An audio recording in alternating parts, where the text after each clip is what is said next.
Hello tout le monde, j'espère que vous allez bien. Aujourd'hui un petit live pédagogique qui est directement le même jour et la suite que le dernier que j'ai fait que je vous mets là, qui sera quelques jours de différence parce que je les tourne et je les mets plus tard. Je suis donc toujours dans la même zone de niveau. On va voir ce que ça donne. Et cette fois j'ai les noirs. Il me joue E4, on va jouer une petite française. Et là il me joue C4 tout de suite que je ne connais absolument pas. Je sais pas trop ce que c'est censé faire. Du coup, j'ai envie de jouer D5 quand même, échanger, échanger. Et puis, quoique non, échanger, échanger, je vais retrouver avec aucun pion central et il va pouvoir gagner un temps sur la dame. Donc non, je vais aller consolider sur case blanche. Et puis après, je vais jouer D5. Comme ça, on va jouer tous les deux avec des pions centraux. Des pions isolés, pardon. Et s'il pousse, ça nous fait une française d'avance. C'est très bien, c'est dans mon répertoire. S'il balance un fou, je vais proposer un échange, qui est mon mauvais fou de française. Là, il faut qu'il fasse gaffe quand même parce que le pion est attaqué. Il décide de défendre avec le cavalier. Donc, je vais aller remettre une petite attaque par le clouage. Et là, ben, j'ai envie de dire que je gagne un gros pion. Hein, un gros pion central sur pion prend, cavalier bouge, cavalier bouge. Il peut peut-être le récupérer, mais cavalier bouge, je vais y avoir droit du... Ouais, cavalier... pion prend, cavalier, cavalier. Oui, bref. Aucune raison de ne pas prendre ce pion. Si mon cavalier finit sur F6, il va y avoir de l'attaque au niveau de ce pion-là. Son cavalier à lui est toujours cloué. Bon, il attaque rien. Ah si, il m'empêche d'aller me placer ici. Bon, bah c'est pas grave, je vais protéger mon pion, aller vers mon roc. Si il attaque avec échec, c'est très bien. Ça me permettra d'échanger de mon fou de case blanche. Ça ne me dérange pas, on est dans la française. Mon pion bouche mon fou. Voilà. Je vais développer ma dame, garder mon cavalier sur C6. Non, pas ma dame, parce que là, il attaque le fou. J'ai dit n'importe quoi. Ça va être avec le cavalier. Alors, on va rentrer dans... Alors, je pense qu'on va rentrer dans une finale où j'ai un pion de plus. Il faut que je fasse gaffe à ça quand même. Du coup, j'ai envie de prendre... J'ai envie de prendre avec le fou parce que si je lui veux le clouer, c'est pas pour rien. Ça lui fera en plus un pion arriéré. Je vais forcer le fou à bouger. Je vais avoir une finale avec un pion de plus et lui un pion arriéré que je vais pouvoir attaquer assez rapidement. Il décide de ne pas le faire, mais c'est une petite fourchette qui allait arriver et qui a fait que mon adversaire a abandonné. Merci monsieur dame. Bon alors vu la tête de la partie, je vais en enchaîner une autre directe. Je ne suis pas certain qu'il y ait besoin d'analyse. Encore que, petite phase rapide pour voir si au moins l'ouverture j'étais dans le vrai ou pas du tout. Transition. Alors a priori je fais des erreurs, deux imprécisions et une gaffe. Là, a priori, c'était pas G6, C6 qu'il fallait balancer, mais l'ordi propose D5 tout de suite. Et ce dont je parlais tout à l'heure, échanger. Ah oui, et avec cavalier F6. Moi, j'avais peur de dame prend et cavalier prend, mais effectivement, cavalier F6 met une deuxième attaque sur le pion, va permettre de le récupérer avec le cavalier tout en développant le cavalier. C'était effectivement probablement un peu mieux que mon C6 qui était un petit peu lent. Ok, là-dessus, les échanges continuent. Là, il se met peut-être déjà un peu dans le dur sur ce pion.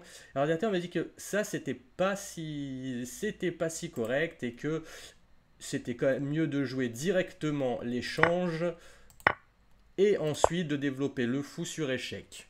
Petite subtilité qui est un petit peu subtile pour moi, je vous l'avoue. Et la dernière, là, effectivement, c'est une erreur, il ne voit pas le pion. Et cavalier F6, le développement normal pour protéger le pion était incorrect à cause de dame, dame échec, cavalier C6, cavalier prend, fou prend sur échec, pion prend, et pas dame A3 et pas dame prend, bizarrement, qui me permettrait de développer le fou en gagnant un temps, mais fou A3 me coupe la possibilité du roc, et là le pion devient faiblard, ce qui aurait donné un avantage blanc. Donc ouais, une ouverture que je connaissais pas et qui a été pas si bien réussi que moi, mais j'ai pu profiter de son erreur. Allez, je vous disais qu'on repart sur un petit enchaînement transition. Allez, on va voir qui j'ai comme client. J'ai les blancs, Choualena 1901. Allez, comme vous le savez, on repart sur du E4 et j'ai droit à une petite sicilienne. Ah, une Sicilienne classique, comme vous le savez, je joue la Rosso Limo là-dessus. Je vous mets un petit renvoi là sur la dernière que j'ai fait sur pourquoi cavalier E4 est pas terrible.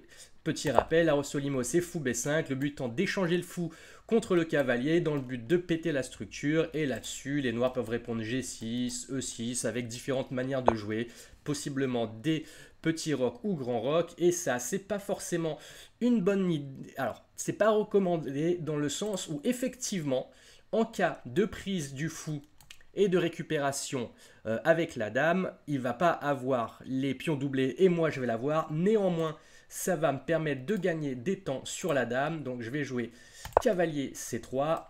Après sur chasse du fou, je vais jouer pion fou prend, et après sur pion prend, cavalier prend, ça gagnerait un temps sur la dame. Là je pense que E6, il veut jouer un cavalier ici, et là je suis en train de me dire que je vais aller petit roquet, et qu'on va peut-être pas, je vais peut-être pas donner cette paire de fous au final. Si j'ai le temps de pas la donner, je ne vais pas la donner.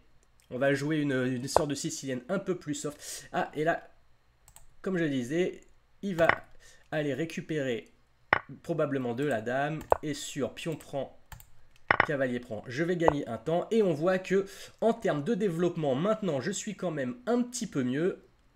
Mon cavalier est bien centralisé, il est bien placé. Je vais pouvoir, je ne sais pas exactement ce que je vais pouvoir faire. Il faut que je fasse gaffe. Je voyais du dame G4, mais dame G4 va y avoir cavalier là, avec un D5 qui gagne un temps sur la dame. C'est probablement pas le mieux. J'hésite à lancer un F4 tout de suite. F4 fou, c'est peut-être un peu compromettant pour mon roi. Du coup, je vais peut-être jouer tout simplement fou E3. Il faut quand même que je me développe assez vite, vu que j'ai pas la paire de fous, que je trouve moyen de bloquer le centre. J'ai envie de développer la dame de façon à gagner un temps sur elle, mais je trouve pas de plan direct. J'ai également envie de jouer E5 sur cavalier F6, mais il faudrait protéger le pion. Donc, je vais peut-être commencer par tour 8, qui me permettra de jouer 5. Il l'a vu venir, il ne le joue pas, il le joue pas là. Donc, je vais peut-être pouvoir placer une dame. Ah, peut-être qu'avec un fou qui tourne, ça peut être pas mal. Et s'il joue F6, ça peut être compromettant pour lui.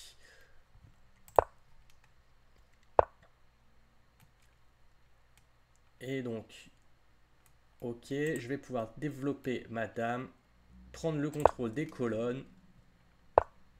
Alors, est-ce que j'ai pas ça là? E4, cavalier prend. Non, je n'ai pas du tout. Bah, je vais jouer H3, un pion sur case blanche, ça me dérange pas, j'ai pas mon fou de case blanche. Au pire, il fait un échec, mais il va pas pouvoir faire beaucoup plus. En revanche, est-ce que je veux jouer F4? F4, non, F4 chasse le fou, je tomberai, et le pion tomberait. Il aurait... il y a du cavalier ici qui traîne, gagne un temps sur la dame. Mais ça m'incite peut-être à jouer fou E3 plutôt, ce qui est un peu dommage. Bon, de toute façon, H3, il faut que je le fasse pour pas perdre le pion. Ouais, ça, je l'ai senti venir. Parce que là, si je fais un cavalier là... fou là, cavalier ici, est-ce que dame G4 marche? Dame G4, E5, cavalier là, attaque le fou sur avec potentiellement sur échec. Ça se tente, et après, replace le cavalier, replace le fou.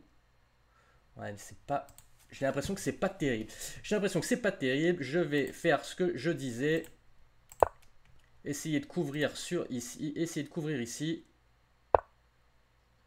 Ouais, alors ça, je pense que c'est un peu ambitieux avec son roi au centre. Je peux pas jouer F4. Je peux pas jouer F... Quoique, est-ce que je peux pas... Non, je vais aller mettre ma tour sur la colonne. Peut-être ça va être le moment de replacer mon cavalier. Ok, il veut... Ça attaque le pion. Je vais le protéger avec F3. Vu que j'ai un fou de case noire, mes pions sur case blanche, ça m'arrange. Ouais, ça c'était prévisible. Mais bon, après, il fait quoi? Après, il fait quoi, son bon cavalier? Dame ici et... Dame ici, et j'ai quand même... Et son cavalier, son roi à lui est quand même, il reste quand même au centre. Ouais. Je pense qu'il n'est pas encore prêt au centre. Il n'est pas encore prêt et ça, il va peut-être falloir que moi je m'active un petit peu au centre. Bizarrement, je manque un petit peu d'espace. Je manque un petit peu d'espace. Je peux pas jouer pion ici, je peux pas jouer pion là parce que le truc là, j'ai finalement pas beaucoup de coups en fait. C'est ce cavalier là, il sert pas à grand chose. Je vais peut-être jouer un C3 pour pouvoir replacer ce cavalier. Attaque le fou indirectement. Alors ici ou ici. Peut-être ici, c'est mieux. Les cases de rebond me paraissent meilleures. Donc fou bouge, je peux toujours pas rentrer. Fou bouge, gagne un temps sur la tour, se place avec la dame. Ouais, mais... Ok. Cavalier prend, cavalier là. Ou dame là. Dame là, elle est un peu toute seule. Hein. Dame là, elle est un peu toute seule. Dame ici menace de rentrer et de gagner la qualité.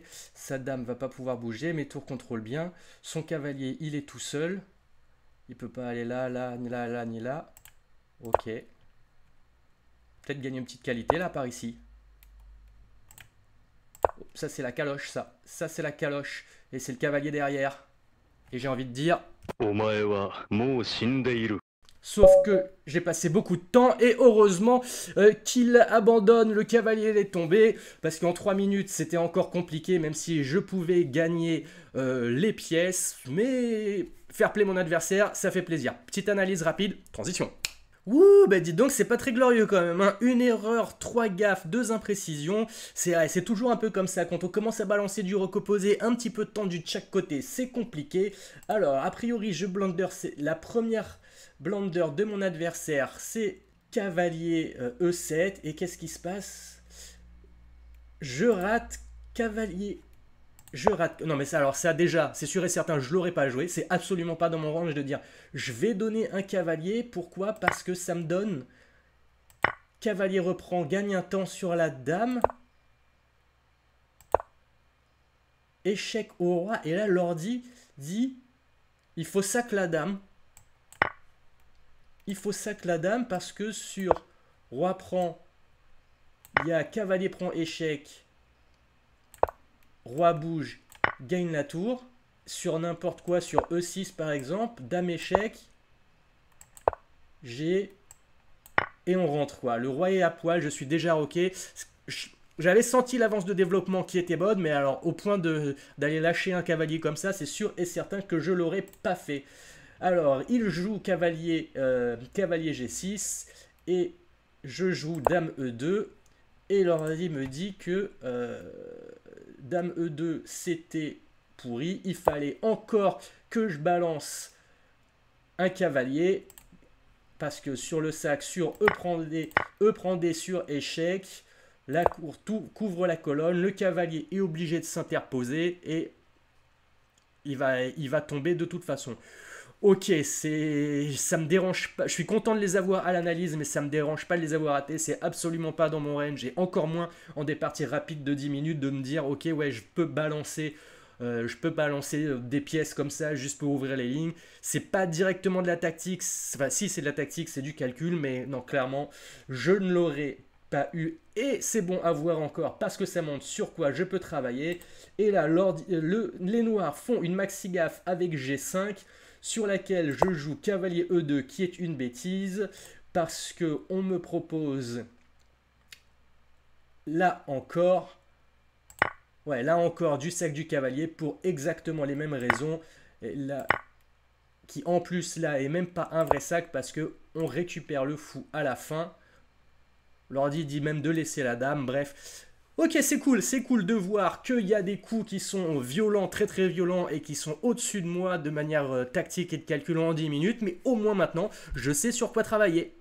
En attendant, j'espère que ces deux petites parties vous ont plu. On s'est retrouvé sur deux parties super courtes, donc ça me permet de faire une vidéo pas trop longue avec deux parties. J'espère que ça vous plaît. N'hésitez pas à me le dire dans les commentaires. Comme d'habitude, le petit pouce bleu, l'abonnement, le partage surtout très important, ça fait bien plaisir et ça m'aide. Pensez également à la petite cloche pour ne rien oublier, pour ne rien rater. En attendant, je vous souhaite une bonne journée, des bonnes parties. Stéphane Camaro, out.